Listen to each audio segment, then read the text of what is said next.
از اون طرف حامد تهرانی کاراکتری ضد قهرمان معرفی شده بود که قرار بود مثلا جای مالک زخمکاری رو برای ما پر کنه. با این تفاوت که کارگردان کور خونده بود. اگر ما مالک رو به عنوان یک ضد قهرمان قبول می‌کنیم، به این خاطر که مالک برای ما سجاده آب نمی‌کشه.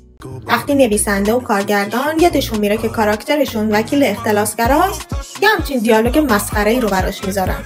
ولی این که میبینم شغل دوم همه شده دروغ و دغل و نمیدونم گریه کنم یا بخندم. تا اینجای کار دو شخصیت اصلی سریال به بدترین شکل ناک اوت میشن.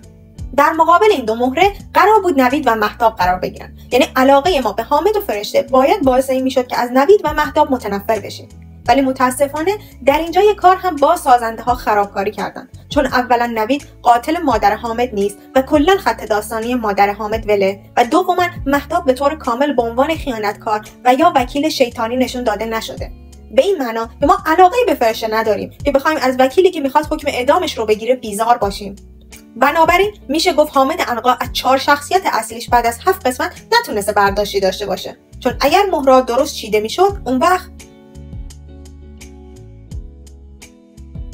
اگه تمام کاراکتر سازی ها به درستی انجام میشد، اون وقت مایی که میدونستیم مانیای دروغگوه و قرار حامد رو بازی بده، لحظه های سختی رو میگذروندیم. به این صورت که حامد فکر میکرد زرنگی کرده و با دخترش خوش بود، ولی مایی که خبر داشتیم نگران و سرخورده بودیم که چه بلایی قراره سر حامد بیاد، و این لحظه های شادی حامد برامون مثل شادی قبل از طوفان بود. و همچنین نفرتمون از نوید و مانیا بیشتر میشد، چون اونا رو مقصر به هم خوردن این شادی میدونستیم.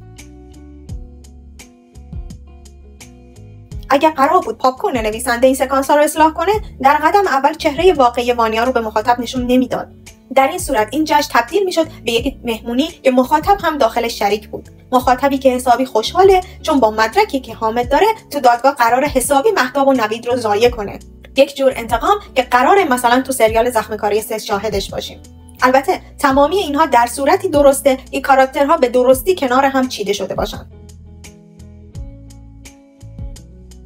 سکانس مهمونی خانوادگی قرار بود نقطه‌ای باشه برای نزدیکی مخاطب با حامد و دخترش. سکانسی که مخاطب قرار حسابی احساسات به خرج بده، ولی چون ستونها به درستی چیده نشده بود، این احساسات هم جاشو به بی‌تفاوتی مخاطب داد.